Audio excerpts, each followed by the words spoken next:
Bonjour Sylvain Faure. Bonjour Mathieu Béliard. Il y a 4 ans, jour pour jour, l'euphorie de la victoire, sans doute. Quel regard porte l'homme que vous êtes aujourd'hui sur vos idées, vos ambitions, vos aspirations d'il y a 4 ans ? Je pense qu'il y a 4 ans, on avait promis une forme de renouveau de la vie politique française, à la fois dans les visages et aussi dans les méthodes. Et je pense que ça, c'est quelque chose qui a été tenu. Et puis sur la méthode, sur l'approche, je pense aussi que les choses ont changé. Si vous voulez, ce qui est frappant, et je pense que les Français s'en rendent compte malgré tout, c'est qu'aujourd'hui, il n'y a aucun sujet qui est abordé sous l'angle dogmatique. Je pense que là, on a quelque chose qui a quand même modifié assez profondément le paysage politique français, c'est de se dire, est-ce que c'est utile, cette mesure, ou est-ce que c'est inutile, purement idéologique, purement dogmatique, purement corporatiste ? Ça, je crois que c'est deux changements qui étaient promis en 2017 et qui ont eu lieu. Est-ce que vous l'avez vu, Emmanuel Macron, déchanter dans son ambition réformatrice, les institutions, le calendrier politique, je veux dire, est-ce que ça ne vous ramène pas un président dans le droit chemin ? Oui, en fait, il y a deux choses, si vous voulez. La première chose, c'est que dans l'exercice du pouvoir, on se heurte assez systématiquement à ce qu'il est convenu d'appeler l'état profond. C'est-à-dire le fait que malgré tout, il y a une inertie de la machine d'État, il y a une inertie de la machine administrative qui n'est pas due nécessairement à la mauvaise volonté des agents, mais au poids global de cette machine. Et ça peut parfois ralentir ou rendre moins efficaces des changements qu'on aurait voulu produire. Tout le monde se rend compte que entre ce qu'on dit et ce qu'on veut faire et ce qui se passe réellement, il y a toujours un temps de recul, un temps d'écart. Il y a toujours cette espèce de retard à l'allumage. Il y a un deuxième sujet quand même qui est très important, c'est que en 2017, le monde n'était peut-être pas tout à fait aussi dangereux qu'il l'est devenu aujourd'hui. Et je pense que la montée de la Chine, la montée de la Turquie, même si Trump est parti, il y a quand même une stratégie américaine qui demeure, la permanence du djihadisme. Tout ça, c'est des sujets qui s'imposent aussi à un chef de l'État et ça fait partie de la charge et ça n'est pas présent dans une campagne. Dans une campagne, on peut en parler, on parle de l'Europe, etc. Mais cette espèce de poids géopolitique qui s'impose à un chef de l'État est quelque chose de très fondamental. On peut reprendre avec vous, Sylvain Faure, quelques discours que vous avez écrits à travers les hommages rendus à Jean d'Ormesson, à Johnny Hallyday, dans un tout autre registre, au colonel Arnaud Beltrame. Ces discours ont un fil qui les relie. Chez Emmanuel Macron, il y a une certaine idée du héros français. Oui, il y a une idée du héros français, c'est un mot qu'il affectionne, le héros. La réalité de l'héroïsme, c'est important. Et je crois que ça va encore au-delà. Je crois que dans le cas de Johnny, comme dans le cas d'Arnaud Beltrame, comme même dans le cas de Jean d'Ormesson ou d'autres, Charles Aznavour, Simone Veil, la particularité, c'est que tous ces gens-là sont vraiment des morceaux de notre histoire nationale. Et donc chacun, à sa manière, a occupé une place dans l'imaginaire français, dans le récit français, dans le paysage français. Et donc, vous verrez, ces discours ne font que raconter l'histoire de ces gens-là, ne font que redire leurs faits et gestes, et les gens les reconnaissent, ça leur parle, et du coup, ça crée une émotion collective, et on se recueille, on se réunit comme Français autour de ces figures. Mais alors, par définition, dans l'héroïsme, est-ce qu'il ne faut pas avoir une forme d'individualisme ? Je veux dire que le héros doit être solitaire, il doit se détacher du groupe, transgresser aussi. Vous me voyez venir, bien sûr, c'est pour le collectif, mais ça isole. Est-ce qu'un président, à vos yeux, ça doit être ce genre de héros ? Je pense que le président de la République, il a, en tout cas en France, il a un rapport direct avec le peuple. C'est-à-dire que vous avez entre lui et le peuple, si j'ose dire, toutes sortes de strates, des corps constitués, un gouvernement, un parlement, etc. Mais à la fin, ce lien est direct. Et donc, il y a une forme aussi de solitude présidentielle parce que dans le système politique, il est le seul à être élu par le peuple tout entier. Et donc, il porte cette responsabilité. Et c'est vrai qu'un président n'agit pas, ne réfléchit pas sans se demander ce que veulent les gens, que pensent les gens. Les Français, vous le voyez, vous le savez, projettent leurs émotions et leurs attentes uniquement sur la figure du président de la République. Est-ce qu'il est vrai d'ailleurs que le président est soucieux de marquer l'histoire, préoccupé de ce qui restera de lui ? À partir du moment où vous mettez le pied à l'Élysée, vous savez que vous rentrez dans l'histoire. 2 mois plus tard, vous êtes dans les manuels d'histoire, vous êtes dans les dictionnaires, etc. etc. Donc, vous changez complètement de dimension, vous changez de braquet. Alors on dit après, oui, c'est la démesure, c'est, vous savez, le fameux mot lubris, c'est l'ivresse du pouvoir. Il n'y a pas d'ivresse du pouvoir. En réalité, c'est juste que vous et moi, si demain on rentre à l'Élysée, ce que je ne vous souhaite pas et ce que je ne me souhaite pas non plus, eh ben, tout d'un coup, on va sentir que quand on lève le bras, tout d'un coup, il pèsera plus lourd, si vous voulez. Et vous êtes amené à exercer des responsabilités dont vous êtes comptable devant les Français, mais dont vous êtes comptable devant l'histoire de France. Vous venez de dire que je ne vous souhaite pas. C'est pas quelque chose de souhaitable que d'entrer à l'Élysée ? il y a quelque chose d'un peu surhumain dans cette fonction. Je ne dis pas ça que pour Emmanuel Macron, mais je pense que structurellement, être président de la République française, c'est exercer une charge comme il en existe en fait probablement très peu.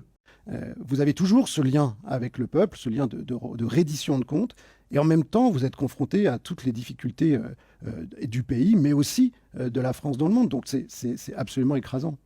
Je reprends à partir du rapport à l'héroïsme. Sylvain Faure, c'est vous qui avez impulsé l'idée de verticalité du pouvoir chez Emmanuel Macron, là où En Marche et la campagne, c'était très participatif, très horizontal. Vous arrivez à l'Élysée et on bascule. Il y a la pyramide du Louvre. Il faut de cette incarnation, d'une forme, dites vous-même, de transcendance. Il y a une chose qui est certaine, c'est qu'on a eu vraiment une préoccupation en arrivant à l'Élysée, c'était de restaurer le poids de la verticalité républicaine, c'est-à-dire le fait que précisément le président est l'émanation du peuple, rend compte au peuple, mais finalement est dans une situation particulière. Mais ce qui est très important, c'est que ce poids-là, cette verticalité, elle passe beaucoup par des symboles, et elle passe aussi beaucoup par une parole. Et on avait constaté, si vous voulez, que progressivement, la parole présidentielle, au fil des quinquennats précédents, s'était beaucoup diluée, c'est-à-dire qu'on y prêtait moins attention, il y avait un petit côté comme ça routinier, au fond, dans la parole présidentielle, et on a fait un gros travail collectivement pour faire en sorte que la parole de ce président-là, c'est-à-dire que quand il s'exprimait, il voulait dire quelque chose et les gens pouvaient ou devaient l'écouter. Si vous voulez, ce que je pense, c'est que le truc en plus, si je peux me permettre de parler comme ça, c'est ce que j'appellerais la gravité. Il faut à chaque moment se rappeler qu'on est président de la République. Les hommes ou les femmes, enfin il n'y a pas eu de femmes pour l'instant, mais il y en aura, qui exercent cette fonction, d'une certaine manière ne s'appartiennent plus. Vous êtes toujours en contact régulier avec le président ? On ne peut pas avoir été, comme je l'ai été, en grande proximité pendant la campagne, puis à l'Élysée, et couper les ponts sous prétexte qu'on n'est plus un collaborateur direct. Donc cette relation, elle existe toujours, mais je précise aussitôt que j'ai suffisamment constaté la difficulté du métier de conseiller, etc., pour ne pas m'improviser aujourd'hui conseiller de l'extérieur et perturber le travail des conseillers qui, tous les jours et 24 heures sur 24, sont à ses côtés. Ça, c'est quelque chose que je trouve déplaisant et qu'en tout cas, moi, je ne fais pas parce que je trouverais ça décalé. Ce premier cercle des débuts d'Emmanuel Macron, dont vous faites partie, les fameux Mormons, une collection de cerveaux, de talents jeunes, est-ce que la pensée n'a pas été trop complexe, Sylvain Faure? Cette intelligence, est-ce qu'elle n'a pas eu une forme de déconnexion des enjeux du réel, des perceptions des Français? Vous n'avez pas vu venir les Gilets jaunes, par exemple? Je pense aussi que c'est difficile, quand vous arrivez au pouvoir et que vous essayez finalement de réformer, de changer les choses, de vous exprimer ou d'exprimer les choses ou d'expliquer les choses comme tout le monde l'a fait jusqu'à vous. C'est-à-dire qu'il y a bien un moment où il faut quand même faire le pari d'expliquer aux Français que c'est peut-être pas aussi simple que ça, en fait. Les Français, ils comprennent quand on leur explique les choses. Alors ensuite, vous parlez des Gilets jaunes. Je ne pense pas que les Gilets jaunes ne comprennent pas que les choses sont complexes. Peut-être même que les Gilets jaunes trouvent que les choses sont trop complexes et qu'à la fin, ça fait trop de pression, que c'est trop compliqué, que c'est un phénomène qu'on ne peut pas prévoir, mais c'est un phénomène qu'on a parfaitement pu aussi comprendre. Il n'y a pas eu d'incompréhension. On n'a jamais dit les Gilets jaunes, c'est illégitime, ça n'a pas lieu d'être. Et ce qui nous a beaucoup frappé à l'époque, c'est que beaucoup de Gilets jaunes disaient des choses qu'on avait dites pendant la campagne. La panne de l'ascenseur social, l'assignation à résidence, le manque d'opportunités, etc., le pouvoir d'achat, c'était des sujets qu'on avait largement abordés. Donc, évidemment que les choses sont très compliquées. Ça ne sert à rien de parler aux Français comme s'ils étaient des enfants. Et en même temps, quand ils se révoltent, quand ils disent qu'ils en ont marre, il faut faire l'effort de les comprendre. Mais je crois que cet effort-là, c'est aussi un effort compliqué parce que la vie des gens est compliquée aujourd'hui. C'est pas une vie simple, routinière, qui se déroule comme un long fleuve tranquille. Bien sûr. Vous avez quitté l'Élysée il y a 1 an et demi, mais vous suivez forcément l'actualité, les discussions en région sud, les portes qui claquent, l'envoi de ministres dans les Hauts-de-France. La politique à l'ancienne, ça revient assez vite finalement dans le Nouveau Monde. Ce qui me frappe beaucoup, si vous voulez, c'est que 2017 a été l'effet d'un dégagisme. C'est-à-dire qu'il y a eu aussi, c'est porté sur Emmanuel Macron, un désir de renouvellement, un désir de changement. Et au fond, ce dégagisme demeure. Et ce qui est compliqué, c'est qu'aujourd'hui, on dit oui, voilà, c'est de la politique à l'ancienne, etc. Mais cette politique à l'ancienne, elle n'est à l'ancienne qu'en apparence. En réalité, elle est tout à fait contemporaine. C'est-à-dire qu'on a affaire aujourd'hui à des partis politiques qui sont extraordinairement affaiblis, qui cherchent à se reconstruire, qui cherchent à refaire des alliances, à recomposer le paysage. Et ce paysage, il a beaucoup de mal à se recomposer aujourd'hui. Vous voyez, ce mouvement-là de refonte du paysage politique, il est encore en cours. Et donc, oui, ça donne lieu à des alliances, ça donne lieu à des reconfigurations, mais c'est pas comme avant, c'est pas des accords d'appareil. C'est des gens qui cherchent un port, qui cherchent une attache, qui cherchent une adhésion. C'est très différent et c'est pas forcément rassurant. Je pense que la stabilité d'un paysage politique, c'est aussi important pour une démocratie. Et la France est, de ce point de vue, dans la mutation de son paysage politique. Eh bien, au moment de votre départ, l'essayiste, le politologue Jérôme Fourquet disait de vous « Sylvain Faure savait parler aux Français de droite ». C'est important en France de parler de droite, à la droite. Mais je sais, la droite aujourd'hui, moi je ne sais pas très bien ce que c'est en fait. Je pense que les Français, dans le monde tel qu'il va, n'ont plus beaucoup de repères à l'extérieur. C'est-à-dire qu'ils ne vont plus aller chercher leurs références tellement aux États-Unis, ni à l'Est de l'Europe.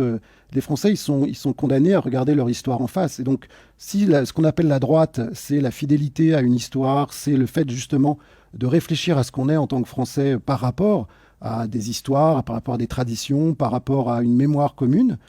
Alors oui, peut-être que ça s'appelle parler à la droite. Moi, je partage de ce point de vue avec lui, et je partage toujours, cette idée qu'il faut parler aux Français d'eux-mêmes, c'est-à-dire de là où ils sont, de là d'où ils viennent, de qui ils sont, et pas essayer de les emmener dans des choses complètement hors sol, qui ne leur ressemblent pas. Et je pense qu'aujourd'hui, dans le chaos du monde, c'est très important que ces repères reviennent aux Français. Est-ce que ça, c'est de droite ou c'est de gauche ? Moi, je crois que c'est juste français, quoi. C'est juste qu'il faut arrêter de se renier, il faut se regarder en face, sans complaisance, mais il faut aussi se réappartenir. Sylvain Faure, le discours du Collège des Bernardins, c'est un discours qui compte pour vous, vous l'avez dit, à l'invitation de la Conférence des évêques de France. Pourquoi ce discours est-il important ? Parce que je pense qu'on a eu tort à un moment d'opposer les Français entre eux au nom de leur religion. Les catholiques, on disait, en fait, ils ne sont pas complètement dans la société française parce qu'ils ont pris des positions, ils ont énoncé des propos qui les mettent un peu en dehors de la communauté, de la collectivité française, parce qu'ils ne sont pas dans le bon mouvement, etc. etc. On ne va pas dire à des gens, toi, tu es catholique, donc tu penses de manière pas très orthodoxe, et donc finalement, tu n'es pas complètement dans la République. Et donc, c'était un discours, au fond, de réconciliation, c'est pas tout à fait ça, mais au fond, une manière de dire aux catholiques qui sont dans la République et qu'il n'y a pas de raison de les mettre à l'écart de la République, de la même manière qu'il n'y a pas de raison de mettre quelque religion que ce soit à l'écart de la République. Mais alors sur les religions, on a parfois eu du mal à cerner le président de la République. Vous êtes peut-être d'ailleurs la personne à qui poser la question. Emmanuel Macron, il a mis du temps à arrêter sa pensée sur le sujet. Le port du voile dans l'espace public, ce n'est pas mon affaire, on s'en souvient. Il se positionne où, le président, sur la foi, la religion, la laïcité ? Je pense que le président, il a d'abord un profond respect des religions. C'est sa formation philosophique, intellectuelle, qui fait qu'il sait ce que c'est, et qu'il y est sensible et qu'il le respecte.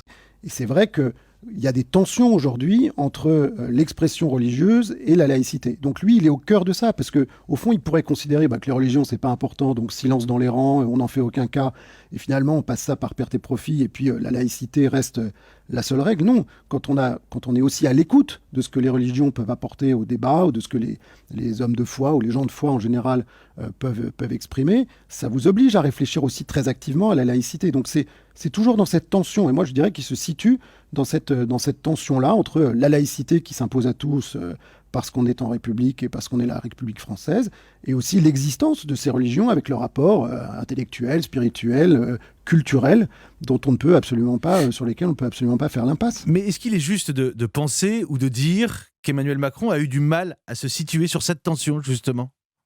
Il y a vraiment réfléchi. C'est-à-dire qu'il n'y a pas eu de précipitation, il y a eu une volonté tout de suite de dire, il y a probablement un travail à faire ou à refaire pour reconfigurer ou recalibrer tout ça, mais il faut le faire sans hâte.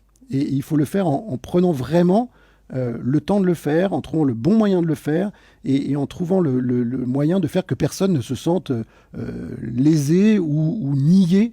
Donc je ne pense pas que ce soit la compréhension du sujet qui prenne du temps, mais c'est la façon dont ensuite vous le portez politiquement qui exige de faire les choses avec beaucoup de délicatesse et avec beaucoup de réflexion. Mais cette question se conclut par le discours des Mureaux, qui n'est pas de vous, mais qui donnera la loi séparatisme. J'en parle et je dis que la question se conclut par là parce que, précisément, vous dites, Sylvain Faure, qu'un discours cristallise la pensée politique.